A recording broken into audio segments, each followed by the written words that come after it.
పేరిట మీ అందరికీ వందనాలు తెలియజేస్తూ ఉన్నాను. దేవుడు నిశ్చయముగా మిమ్ములను మీ కుటుంబాలను వృద్ధి పొందించునుగాక, ఆశీర్వదించునుగాక. కృపయు కనికరమును సమాధానమును మీకును మీ కుటుంబాలకును విస్తరింపచేయునుగాక. దేవుడైన యెహోవా మీకు తోడై ఉండి ఎల్లప్పుడూ తన మేలులతో మిమ్మల్ని నింపునుగాక. ఆమేన్. దేవుని బిడ్డలారా, ఈ ఉదయకాల సమయంలో ఈ చదవబడిన భాగముల నుంచి కొన్ని మాటలను మనం జ్ఞాపకం చేసుకుందాం. ఆమోసు గ్రంథము 8వ అధ్యాయము 11వ వచనాన్ని మనం చదివినట్లయితే, రాబోవు దినముల యందు దేశములో నేను క్షామము పుట్టింతును, అది అన్నపానములు లేకపోవుట చేత కలుగు క్షామము కాక యెహోవా మాట వినకపోవుట వలన కలుగు క్షామముగా ఉండును, ఇదే యెహోవా వాక్కు.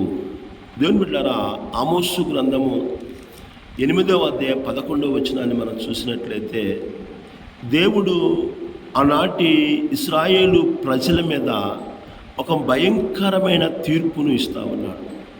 వారు ఆమోసు ద్వారా దేవుడు పలికించిన మాటలను లెక్క చేయలేదు, వాళ్ళు పట్టించుకోలేదు, నిర్లక్ష్యంగా వాళ్ళు ఉన్నారు.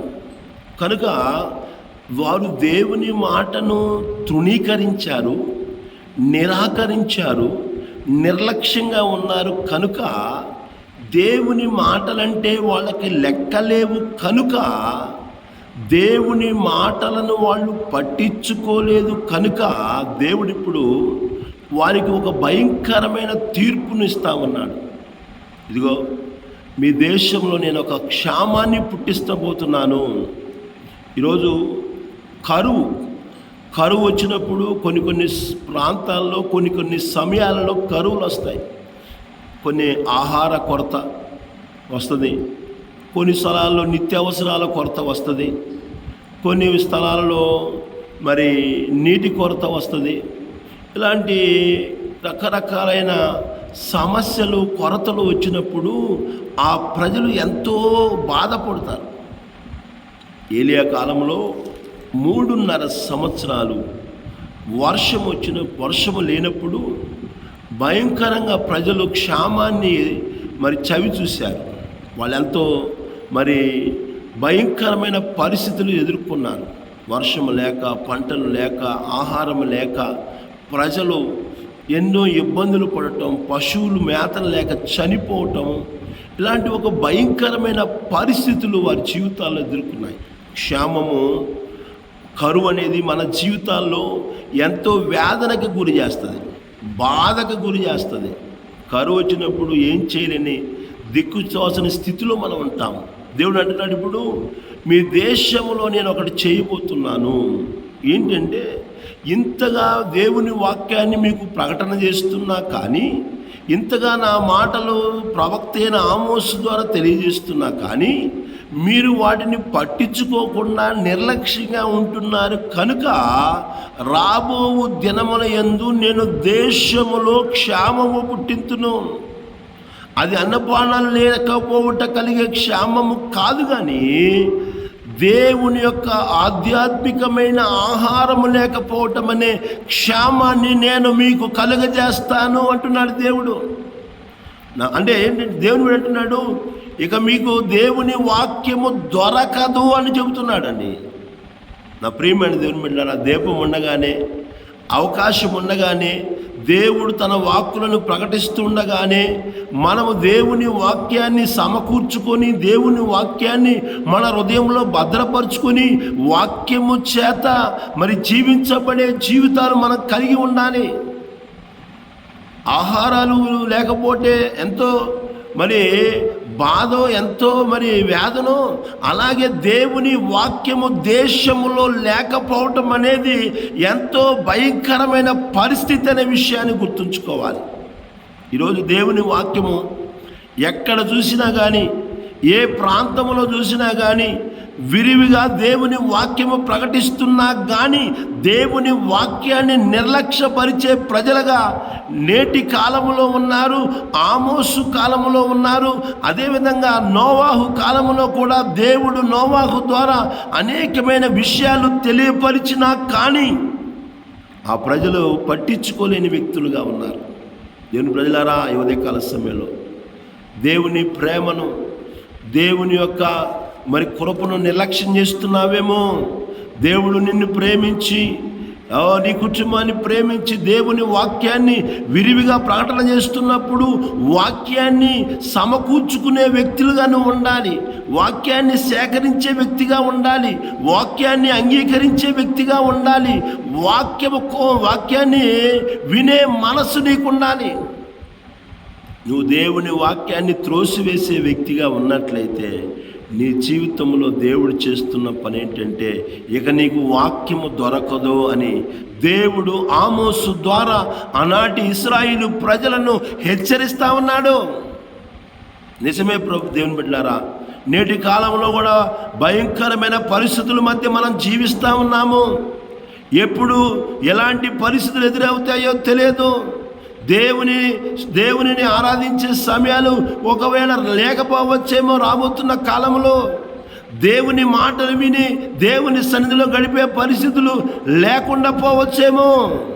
కనుక దేవుడు అవకాశం ఇవ్వగానే ఆ అవకాశాన్ని సద్వినియోగం చేసుకునే వ్యక్తులుగా మనం ఉండాలి. అందుకని అపోస్తలుడైన పౌలు ఎఫెసీ సంఘానికి చెబుతూ, దినములు చెడ్డవి కనుక సమయమును పోనీక అజ్ఞానుల వలె కాక జ్ఞానుల వలె నడుచుకునుడి అంటున్నాడు. జాగ్రత్తగా నడుచుకునుడి, జ్ఞానంగా ఉండాలండి. కొంతమంది ఏం చేస్తారంటే అవకాశం ఉన్నప్పుడే సంపాదించుకోవాలంటారు, అవకాశం ఉన్నప్పుడే వెనకేసుకోవాలంటారు, అవకాశం ఉన్నప్పుడే దాచుకోవాలంటారండి. దేవుని బిడ్డలారా, నీకు దేవుని వాక్యము దొరుకుతున్న సమయంలోనే దేవుని వాక్యాన్ని నువ్వు సేకరించే వ్యక్తిగా నువ్వు ఉండాలి. సమకూర్చుకునే వ్యక్తిగా ఉండాలి. దేవుని బిడ్డలారా, ఒకవేళ అలా లేకపోయినట్లయితే క్షామము, దేవుని వాక్యము దొరకని క్షామకాలము రాబోతుందని ఈ విధంగా మైకుల్లో కూడా చెప్పలేని పరిస్థితులు ఎదురవుతాయనే విషయాన్ని మనం గుర్తుంచుకోవాలి. దేవుని ప్రజలారా గమనించండి. ఆమోసు ద్వారా దేవుడు తెలియజేస్తున్న ఈ మాటలను మనం గమనించినట్లయితే దేవుని వాక్యము, కొన్ని విషయాలు దీనిలో గమనించినట్లయితే దేవుని వాక్యము అత్యంత అవసరమైన ఆహారము. మనిషి యొక్క జీవితంలో ఆహారం లేకపోతే ఏ విధంగా బలహీనం అవుతాడో, దేవుని వాక్యము కూడా వ్యక్తి యొక్క జీవితంలో లేకపోతే ఆధ్యాత్మికమైన బలహీనతను పొందుకుంటాడు. దేవుని బిడ్డలారా, దేవుని వాక్యము ఎంతో విలువైనదనే విషయాన్ని గుర్తుంచుకోవాలి. అందుకని ఈనాడు అంత విలువైన దేవుని వాక్యాన్ని సమకూర్చుకోవడానికి, సేకరించుకోవడానికి మనుషులకు సమయం లేని పరిస్థితులు కలిగి ఉంటున్నారు. దేవుని వాక్యాన్ని గమనించినట్లయితే ద్వితీయోపదేశ కాండములో దేవుడు మోషే ద్వారా తెలియజేస్తున్న మాటలను గమనించినట్లయితే ద్వితీయోపదేశ కాండము 8వ అధ్యాయము 3వ వచనాన్ని మనం చదివినట్లయితే, ఆహారము వలననే కాక యెహోవా సెలవిచ్చిన ప్రతి మాట వలన నరులు బ్రతుకుదురని నేను నీకు తెలియజేయటకు ఆయన నిన్ను అణిచి నీకు ఆకలి కలుగజేసి నీవే కాని నీ పితరులే కాని ఎన్నడెరగని మన్నాతో నిన్ను పోషించెను. దేవుడు అని చెబుతున్నాడు మోషే ద్వారా. దేవుని బిడ్డలారా గమనించండి, ఇక్కడ ద్వితీయోపదేశకాండం 8:3 మనం చదివినట్లయితే, ఆహారం వలనే గాక యెహోవా సెలవిచ్చిన ప్రతి మాట వలన నరులు బ్రతుకుదురని. దేని ద్వారా బ్రతుకుతారు? మనల్ని బ్రతికించేదేంటి? ఈరోజు అన్నం తినకపోతే మేము బలహీనమైపోతామండి, అన్నం తినకపోతే ఎట్లాగా అనే ఒక విధానం మనం కలిగి ఉంటున్నాం. నిజమే, అన్నం తినకపోతే మనం బలహీనలు అవుతాం. కానీ ఆధ్యాత్మికమైన ఆహారం దేవుని మాట వలన మీరు బ్రతుకుదురని. దేవుని బిడ్డలారా గమనించండి, దేవుని వాక్యము ఆహారం లాంటిది, మన్నా లాంటిది. మన్నాతో అన్నాడు ఇశ్రాయేలు ప్రజలను దేవుడు మన్నాతో పోషించాడు. ఆయన చూడండి, అక్కడ నీవే గాని నీ పితరులే గాని ఎన్నడెరుగని మన్నాతో నిన్ను పోషించెను. వాళ్ళని దేవుడు ఆకాశము నుండి మన్నా, ఇశ్రాయేలు ప్రజలు ఐగుప్తు దేశము నుండి కానాను ప్రయాణమై వెళుతున్నప్పుడు మార్గ మధ్యలో దేవుడు వారికి తోడుగా ఉండి దేవదూతల ఆహారమైన మన్నాతో వారిని పోషించాడు. గమనించిన దేవుని బిడ్డలారా, ప్రభువైన యేసుక్రీస్తు వారు కూడా ఆయన జీవిస్తున్న కాలంలో అపవాది అతన్ని శోధిస్తున్న సమయంలో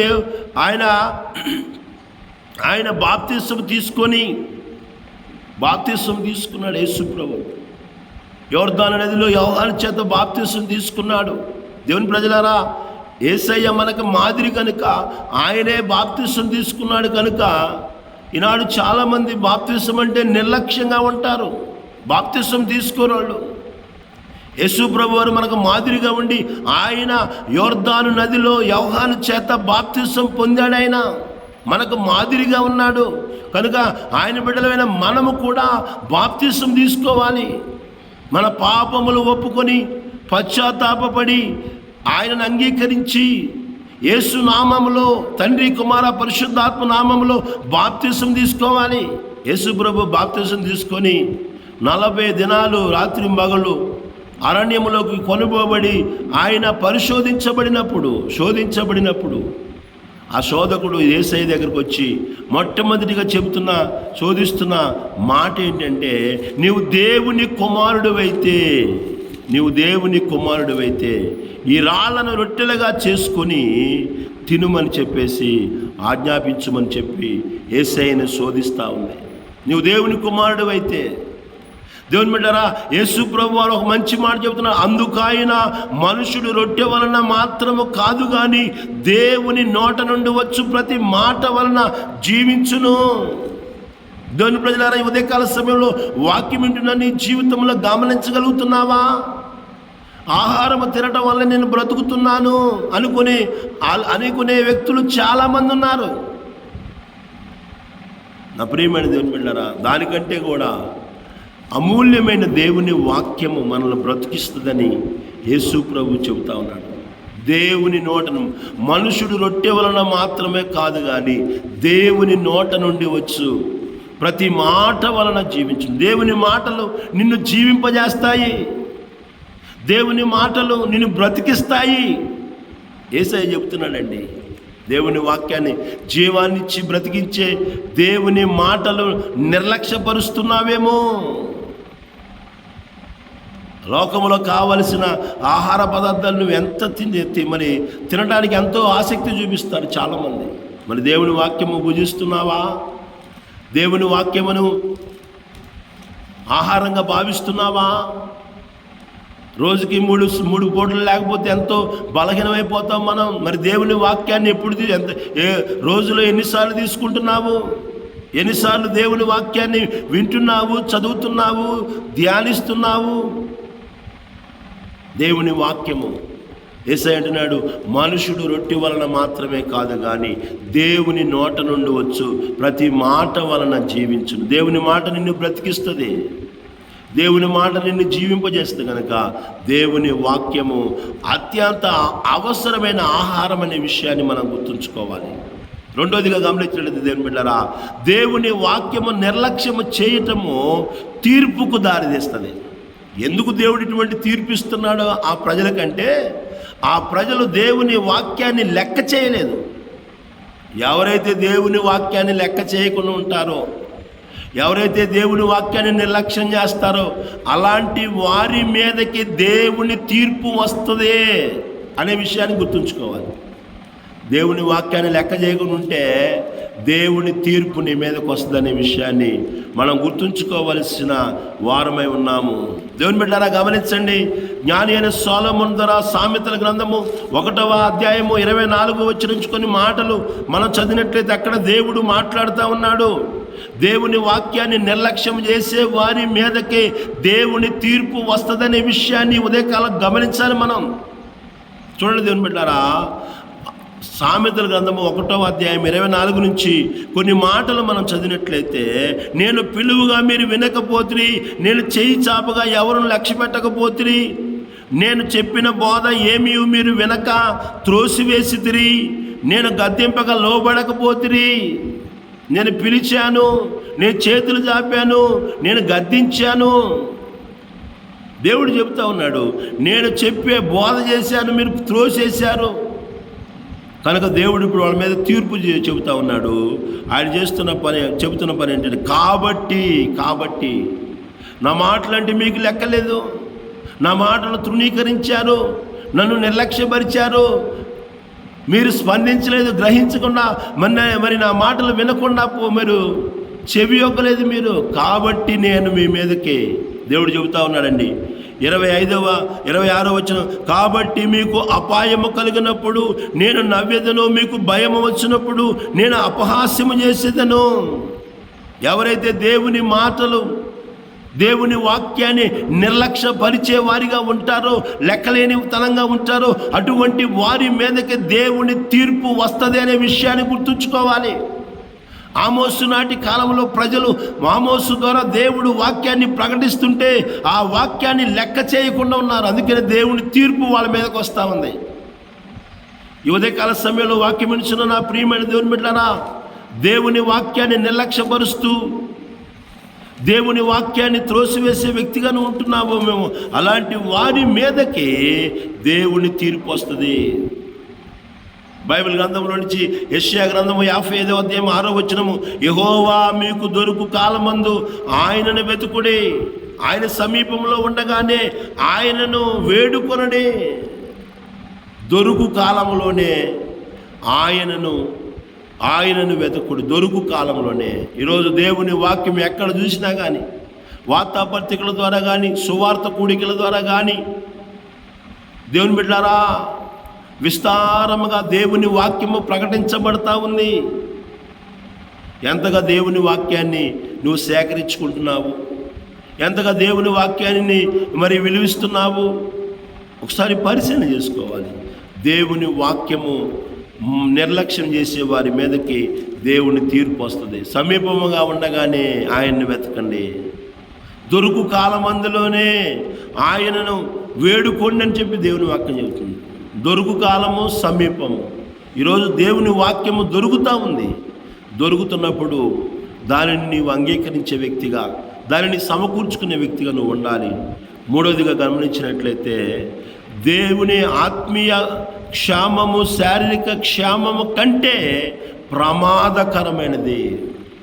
ఆత్మీయ క్షేమము శారీరకమైన క్షేమం కంటే, లేకపోతే చనిపోతాం మనం, ఒకవేళ చనిపోతావేమో, కానీ దేవుని వాక్యము లేకపోతే ఆధ్యాత్మికమైన జీవితము చనిపోయే వ్యక్తులుగా ఉంటాము. దేవుని బిడ్డలారా, మనకి లోక సంబంధమైన శారీరకమైన ఆహారం కంటే ఆధ్యాత్మికమైన ఆహారం చాలా అవసరమని, అది మనల్ని పరలోకానికి తీసుకెళ్తుందని విషయాన్ని మనం గుర్తుంచుకోవాలి. కనుక లోక సంబంధమైన ఆహారం కోసం పరుగులు తీయటం కాదు, కానీ దేవుని ఆత్మీయమైన జీవాహారము. అందుకని యేసయ్య అన్నాడు, క్షయమైపోయే ఆహారాన్ని మీరు వెతకమాకండి, అక్షయమైన ఆహారం కోసం మీరు ప్రయాసపడండి అని యేసు ప్రభు తను వెతుకుతున్న వారితో మాట్లాడినట్లు మనం చూస్తూ ఉన్నాం. దేవుని బిడ్డలారా, అనేకమైన విషయాలు ఉన్నాయి. దేవుని చివరిగా గమనించినట్లయితే, దేవుని వాక్యానికి మనము విలువిచ్చే వ్యక్తులుగా ఉండాలి. దేవుని వాక్యము దేవుని వాక్యానికి విలువివ్వాలి. ఈరోజు అన్నిటికీ విలువిస్తున్నావు. దేవుని వాక్యం నిన్ను బ్రతికిస్తుంది. దేవుని వాక్యం నిన్ను బలపరిచింది. దేవుని వాక్యము నిన్ను పరలోకానికి తీసుకెళ్తుంది. దేవుని వాక్యము నీ జీవితంలో గొప్ప మేలుతో నింపింది. కనుక అలాంటి వాక్యాన్ని నిర్లక్ష్యపరచకుండా ఆ వాక్యానికి విలువిచ్చి, ఆ వాక్యాన్ని అంగీకరించి, వాక్యాన్ని సేకరించుకొని, సమకూర్చుకొని, ఆ వాక్యం ద్వారా గొప్ప మేలు పొందుకొని దేవుని దగ్గర కలిగే గొప్ప ఆశీర్వాదాలు పొందుకునే కృపను, ధన్యతను ప్రభు ప్రతి బిడ్డకు దయచేయును గాక. దేవుడి కొద్ది మాటలు మనందరి వినికిల్లో దీవించును గాక. ఆమేన్.